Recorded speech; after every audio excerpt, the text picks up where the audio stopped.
Hey friends, welcome back to the new video from the bank tutorial on the mock test for NISM series 5A module, which is, as you know, for mutual fund distributors certification exam. तो हम नई series के साथ फिर से mock test लेके आए हैं आपके पास सो दैट आप ये एग्जाम बहुत जल्दी और आराम से क्लियर कर पाएं. तो let's start from our first question. हमारा आज का फर्स्ट क्वेश्चन है, according to the asset class allocation rule equity exposure should be equal to.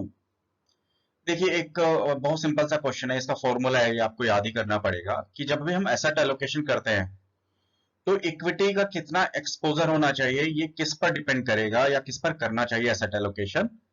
इसका हमारे पास ऑप्शन है, answer A, option A age, B 100 - age, C age -100, D 100%. तो इसका फॉर्मूला हमारे पास होना चाहिए, आंसर बी है हमारे पास 100 - एज. अब मैं इसको समझाता हूं. इसका क्या मतलब है कि लेटर सपोज मान लीजिए कि किसी की एज है 40 इयर्स, तो अब इसका इक्विटी एक्सपोजर कितना होना चाहिए, 100 में से उसका 40 इयर्स जो एज है माइनस कर दीजिए. इसका मतलब है 60% उसका जो टोटल सरप्लस फंड्स है वो इक्विटी में इन्वेस्टेड होना चाहिए. अब मान लीजिए कि किसी की एज है 50, तो अब इस फॉर्मूले के हिसाब से 100 - एज मतलब 100 - 50, उसकी जो एज है वो हमने ले ली यहाँ पर, तो हमारे पास 50 आ गया. इट मीन्स उसका equity exposure 50% of surplus fund होना चाहिए. तो हमारे पास बहुत सिंपल इसका आंसर है कि जब भी हम एसेट एलोकेशन करेंगे किसी क्लाइंट्स के लिए, तो उसका इक्विटी एक्सपोजर उसकी एज के हिसाब से करेंगे कि मान लीजिए उसके पास 100 रुपीज सरप्लस फंड्स है, तो उसमें से उसकी एज को माइनस कर देंगे और उसको एसेट एलोकेशन वहां पर इक्विटी में करेंगे. तो हमारे पास आंसर हो गया बी, 100 - एज. नेक्स्ट क्वेश्चन है हमारे पास, mutual fund is made up of, कि म्यूचुअल फंड किस चीज का बना होता है या क्या कॉन्स्टिट्यूट करता है, या एग्जैक्टली म्यूचुअल फंड्स क्या है. तो देखिए A option, pool of trustees funds, pool of institutional investors, pool of investments manager, pool of investments money. हमारे पास इसका आंसर है pool of investments money, answer D. देखिए जितने भी इन्वेस्टर्स होता है उसका पूल ऑफ जो इन्वेस्टमेंट हुआ वही तो म्यूचुअल फंड्स होता है. मान लीजिए 1 लाख क्लाइंट्स हैं और उन्होंने अपना पैसा उसमें इन्वेस्ट किया हुआ है, तो जो टोटल पूल ऑफ इन्वेस्टमेंट हुआ that is mutual fund. It's very simple. Next question है, who can not invest in mutual fund. Mutual fund में कौन इन्वेस्ट नहीं कर सकता है. Option A foreign companies, B banks, C insurance companies, D NBFCs. अगर आपने थोड़ा बहुत ध्यान किया हो तो देखिए बैंक्स का म्यूचुअल फंड्स में इन्वेस्टमेंट्स होता है, इंश्योरेंस कंपनीज का होता ही है डेफिनेटली, बिकॉज वो उनको जब अर्निंग करनी होती है वो अपनी इन्वेस्टमेंट्स कहीं ना कहीं करते हैं. एनबीएफसीज जो नॉन बैंकिंग फाइनेंस कंपनीज वो भी इन्वेस्ट करती है. But as per SEBI rule foreign companies को म्यूचुअल फंड में इन्वेस्टमेंट करना अलाउड नहीं है. Next question, which is the same as OD. जब हम ओडी की बात करेंगे तो हम म्यूचुअल फंड में टर्म्स यूज करेंगे ऑफर डॉक्यूमेंट.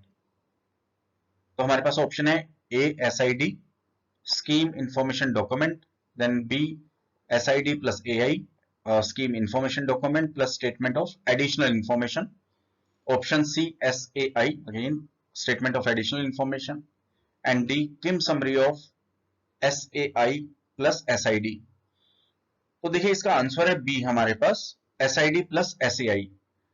ओडी जो ऑफर डॉक्यूमेंट है वो डिटेल्ड डॉक्यूमेंट होता है जो कि एसएआई और एसआईडी को कंबाइन करके बनता है और ये उनसे भी डिटेल्ड होता है. तो offer document is a very detailed document which has almost all the information regarding to schemes. हमारे पास इसका आंसर हो गया B, SID plus SAI. Mutual fund distributor in India are member of AMFI, true और false. True है, बहुत simple question है, बहुत सिंपल आंसर है, क्योंकि हमें पता ही है कि सारे म्यूचुअल फंड जो भी आते हैं वो एमफी के अंडर आते हैं, because AMFI is association of mutual funds of India. और जो डिस्ट्रीब्यूटर हैं वो सारे के सारे एमफी में रजिस्टर्ड होते हैं और उनसे वहां से उनको एक अपना एजेंट कमीशन कोड मिलता है जिसको हम एआरएन नंबर बोलते हैं. Right. Then next question, mutual fund India is regulated by SEBI mutual fund act 1996. True और false. It's true, mutual funds are regulated by SEBI. It's again a very simple question, isn't it? Yes. Interesting question, which of the following is appointed by the trustee. ये आपको मैंने diagram पुरानी videos में भी show किया था, वहां पर भी दिखाया था। देखिए ट्रस्टी से कौन अपॉइंट किया जाता है। हमारे पास ऑप्शन है custodian, B distributor, then C AMC, then D RNT registrar and transfer agent. तो देखिए सबसे पहले स्पॉन्सर हो गया जिसने म्यूचुअल फंड हाउस को लॉन्च किया, जो कि जिन पहले क्वेश्चन था वो कौन ट्रीट होता है, प्रोमोटर ऑफ द कंपनी, तो कंपनी ओनर। फिर ये क्या करते हैं, फिर ये ट्रस्टीज अपॉइंट करते हैं। फिर ट्रस्टी क्या करते हैं, एएमसी अपॉइंट करते हैं। तो हमारे पास आंसर आ गया, which of the following is appointed by the trustees, AMC. And then AMC work with depository registrar, transfer agents and auditor. ये आप डायग्राम बहुत ध्यान कर लीजिए, इस डायग्राम से भी आपको काफी क्वेश्चंस के आंसर मिल जाते हैं। ये क्वेश्चंस भी हमने पिछले लास्ट कई वीडियोस में कवर किया है। बहुत सिंपल सा क्वेश्चन है, KIM has to be updated. KIM update कब करना चाहिए, C once in an year. KIM को एक साल में एक बार अपडेट किया जाना चाहिए। ऑप्शन है twice in year, B quarterly, C once in year and D once in 2 years। Answer is once in year.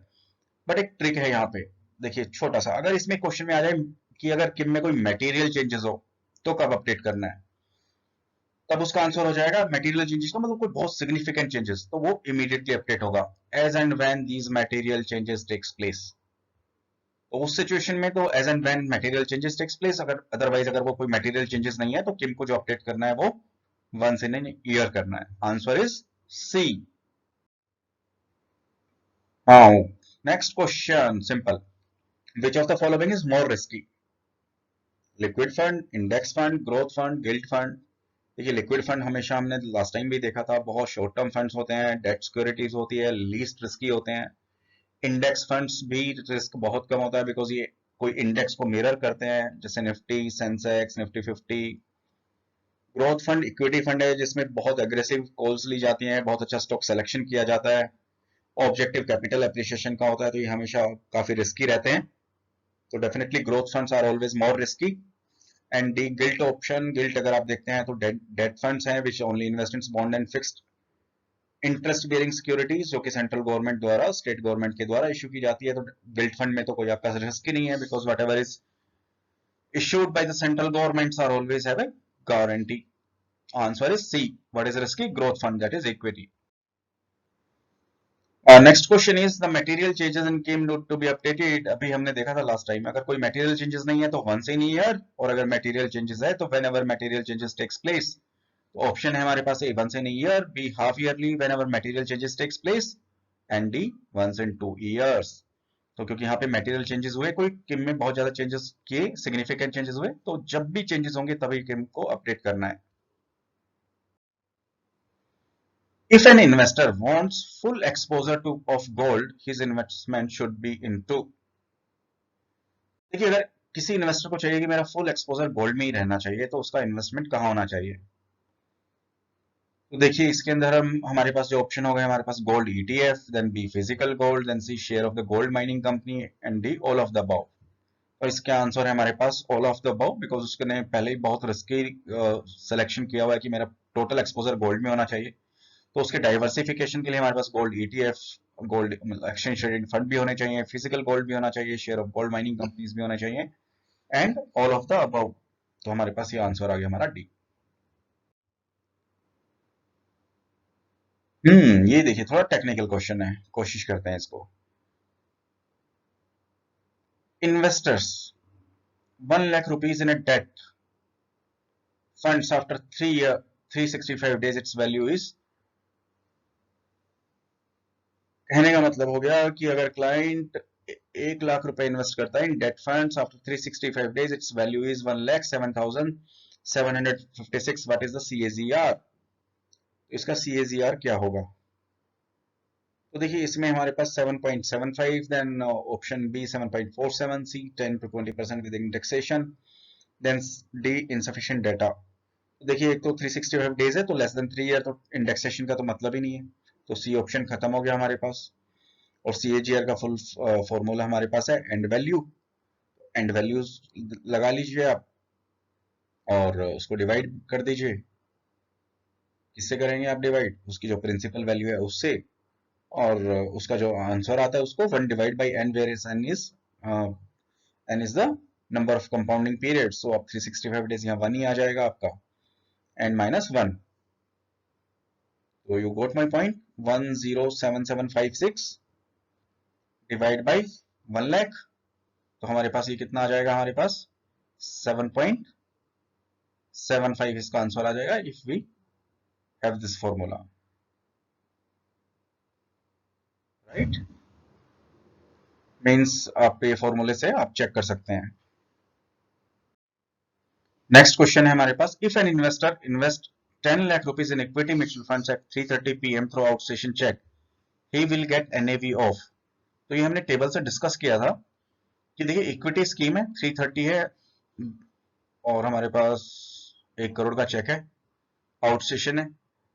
जब भी आउटस्टेशन चेक होता है तो हमें उसका ये क्लियर नहीं होता कि फंड्स कब आएगा.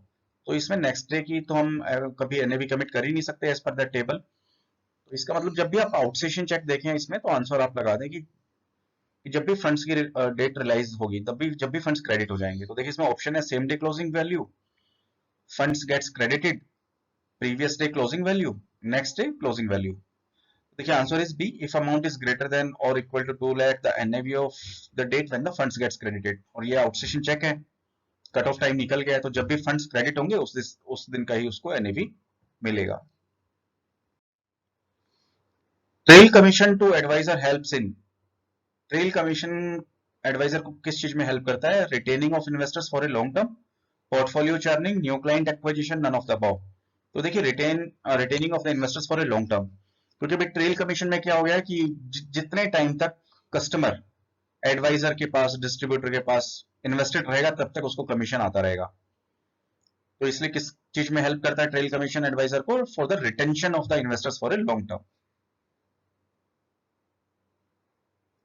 पहले फोकस करते थे न्यू क्लाइंट एक्विजिशन पर, बिकॉज वहां पर अपफ्रंट बहुत बड़ा कमीशन मिलता था, वो सेबी ने बंद कर दिया. पोर्टफोलियो चर्निंग क्या होता था कि एक फंड से निकाल दिया आपने, दूसरे फंड में डाल दिया, अब वो भी सेबी ने खत्म कर दिया. बिकॉज अभी आपका रिटेंशन के ऊपर है कि आपके पास जितना टाइम आपके पास कस्टमर रहेगा, जितना उसका फंड्स रहेगा, उसके ऊपर ही आपको कमीशन मिलेगा. तो हमारा आंसर हो गया A, retaining the investor for the long term. Exit load, इसके बारे में एक सिंपल से डेफिनेशन यह पूछा है कि एग्जिट लोड क्या है, कैसे है. तो इसका आंसर हमारे पास देखिए, ऑप्शन देखते हैं हम पहले. Is the same for the all scheme, it's same for the all the AMCs, varies from investors to investors, and the varies from scheme to scheme. तो हमारे पास इसका आंसर है डी, जितनी भी स्कीम्स हैं उनका सभी का एग्जिट लोड डिफरेंट हो सकता है. डेफिनेटली वो सेबी के जो मैक्सिमम एक्सपेंसेस हैं, जितने भी एग्जिट लोड हैं उसके अंडर ही होना चाहिए, बट उसमें स्कीम टू स्कीम जो AMCs होती है वो उसको वेरी कर सकती हैं. तो जितनी आपकी स्कीम्स हो गई उतने ही आपके टाइप के एग्जिट लोड्स हो गए. तो इसका आंसर है हमारे पास varies from scheme to scheme. Which fund is an actively managed fund, एक ऐसा कौन सा फंड है जिसको जिसको एक्टिव मैनेज किया जाता है. एक्टिवली का मतलब कौन सा स्टॉक लेना है, कौन सा बेचना है, कितने प्रोपोर्शन में रखना है, अभी कौन से स्टॉक्स के बारे में फंडामेंटल ठीक हो गया, कौन सा बेकार हो गया, कौन सा बेचना है, कौन सा रखना है. तो बहुत क्विक डिसीजन और एग्रेसिव डिसीजन. तो इसमें देखिए ऑप्शन है इंडेक्स फंड, जो कि हमारे इंडेक्स का मिरर इमेज होता है, तो ये एक्टिवली मैनेज नहीं होता, जनरली पैसिव फंड्स होते हैं. डाइवर्सिफाइड इक्विटी फंड डेफिनेटली बहुत एक्टिवली मैनेज होते हैं, बिकॉज बहुत एग्रेसिव डिसीजंस लिए जाते हैं. ग्रोथ फंड अगेन इक्विटी के ग्रोथ फंड बहुत एक्टिवली मैनेज किए जाते हैं, बहुत एग्रेसिव डिसीजंस होते हैं, बहुत जल्दी डिसीजंस होते हैं, पोर्टफोलियो बहुत जल्दी क्विक रिव्यूज होते हैं. तो ये दोनों जो ऑप्शंस हो गए हमारे पास, ये हमारे पास आंसर्स आ गया कि ये एक्टिवली मैनेज फंड्स होते हैं. तो आंसर इज डी, क्योंकि इसमें ऑप्शन हमारे पास बी एंड सी दिया हुआ है, तो हमारे पास दोनों आंसर हो गया. It means answer is D. Arrange in correct sequence, हमें इसको करेक्ट सीक्वेंस में अरेंज करना है एसेट एलोकेशन में. कि पहले क्या होता है, तो ऑप्शन हमारे पास है risk profiling, fund allocation, portfolio construction. Risk profiling, portfolio construction, fund allocation, portfolio construction, risk profiling, fund allocation, fund allocation, risk profiling and portfolio constructions. तो देखिए जब भी हम क्लाइंट्स के साथ होंगे तो सबसे पहले क्या करेंगे, सबसे हम पहले उसके रिस्क प्रोफाइल करेंगे, और कितना क्लाइंट रिस्क ले सकता है, उसकी रिस्क एपेटाइट कितना है, एग्रेसिव है, कंजर्वेटिव है, मीडियोकर है. उसके साथ प्लानिंग करेंगे, उसके गोल ऑब्जेक्टिव को स्टडी करेंगे. तो हमारे पास पहला पॉइंट आ गया रिस्क प्रोफाइलिंग. अब रिस्क प्रोफाइलिंग के बेसिस के बाद हम क्या करेंगे, जब रिस्क प्रोफाइलिंग हो गई, उसका गोल सेटिंग हो गया, थोड़ा आइडिया लग गया कि व्हाट ही वांट, उसके गोल के ऑब्जेक्टिव को सेट करना है, तो उसको हम शो करेंगे पोर्टफोलियो कंस्ट्रक्शन. जब एक फाइनेंशियल प्लान हो रहा था उसको पोर्टफोलियो बना के देगा कि आपके ऑब्जेक्टिव और रिस्क एपेटाइट के हिसाब से यहाँ पोर्टफोलियो बन रहा है, यहाँ इतना आपको गोल्ड में इन्वेस्ट करना चाहिए, इतना रियल एस्टेट में करना चाहिए, इतना आपको डेट में करना चाहिए, इतना इक्विटी में करना चाहिए। तो ये पोर्टफोलियो कंस्ट्रक्शन हो गया। वो क्लाइंट के साथ डिस्कस होगा, और जब वो पोर्टफोलियो कंस्ट्रक्शन क्लाइंट के साथ डिस्कस हो गया पूरा, और जब एग्रीमेंट हो गया, उसके बाद उसी जो पोर्टफोलियो फाइनलाइजेशन किया है हमने, उसके ऊपर उस पर हम फंड्स एलोकेट कर देंगे। मीन्स उसको फाइनल वैल्यू में कन्वर्ट कर देंगे। व्हाट वी हैव डिसाइडेड कितना इतना फंड्स लगाना है, तो वहां पे उसको फंड एलोकेट कर देंगे। तो हमारे पास इसका आंसर आ गया B, risk profile, portfolio construction and then उसमें fund allocation. Next question, which of the following is against the ethics and the code of conduct guideline of MP. देखिए इसके ऑप्शंस है हमारे पास, churning investors money to get the better returns, B all the associates of distributor should be MP approved, and C, keeping the interest of all the unit holders, and D, all of the above, which is against the ethics। तो ethics के against क्या हुआ कि देखिए इसका answer हमारे पास एक क्यों है, churning investors money to get better returns।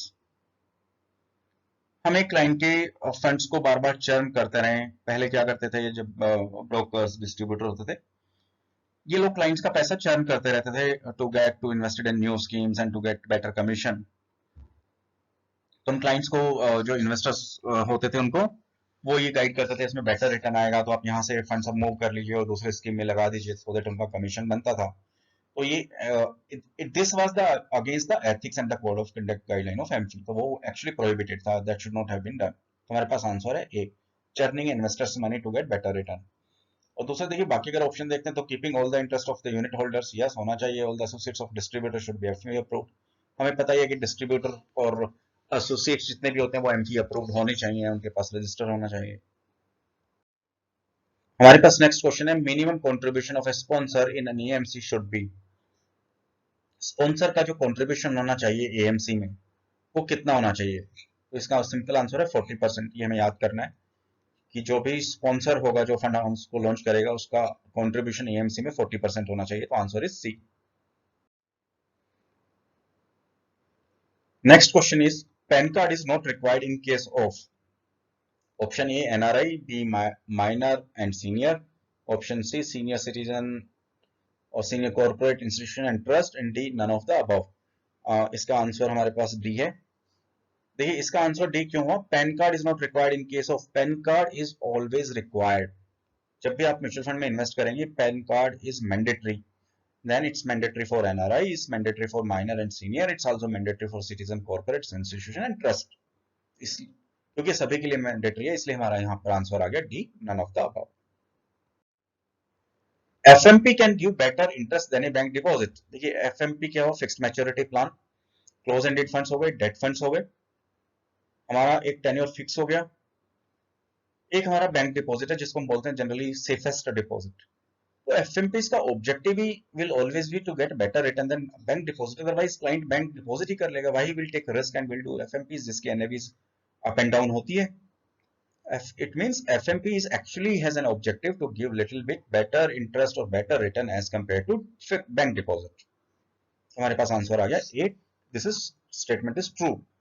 FMP's objective actually is to give little bit better returns as compared to bank deposit।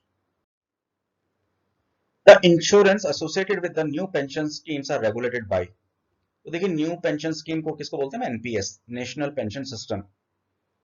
ये किससे रेगुलेटेड है, तो इसमें आंसर देखिए ए है PF RDA plus IRDA, B IRDA, then PF RDA and D none of the above. इसका answer है हमारे पास सी, जो न्यू पेंशन स्कीम जिसको हम बोलते थे नेशनल पेंशन सिस्टम में एनपीएस में लॉन्च किया था, उसके लिए नया रेगुलेटरी अथॉरिटी बना था, तो that regulatory authority is PFRDA. अगर आप एक लाइनर डेफिनेशन पढ़ना चाहें तो new pension scheme is regulated by the pension fund regulatory and development authority of India, PFRDA. Right, simple. Then next question, in India mutual funds are, ये हमने last time भी discuss किया था। Questions देखिए repeat हो रहे हैं आपके लिए, थोड़ा इजी होता जाएगा बिकॉज अब जो आपने लास्ट टाइम याद किए थे वो आपको इमीडिएटली यहाँ पर रिकॉल होना शुरू हो जाएंगे। A government institution, be it company, C trust, and the NBFC, तो mutual fund are always having a constitution as a trust। India में म्यूचुअल फंड ट्रस्ट की तरह काम करते हैं। तो फ्रेंड्स हमारे पास आज की इस वीडियो में यहीं तक। हम डेफिनेटली नेक्स्ट क्वेश्चंस को कैरी करेंगे अपनी नई वीडियो में। तब तक देखते रहिए हमारा नई videos. And again thank you very much for watching this video. Again I request you, if you are liking this videos तो आप प्लीज इसको सब्सक्राइब करना मत भूलिएगा, और आपकी कोई भी क्वेरीज हो तो कमेंट बॉक्स में लिखना मत भूलिएगा। तो wish you all the best guys, thank you very much, have a nice day, thanks, bye bye.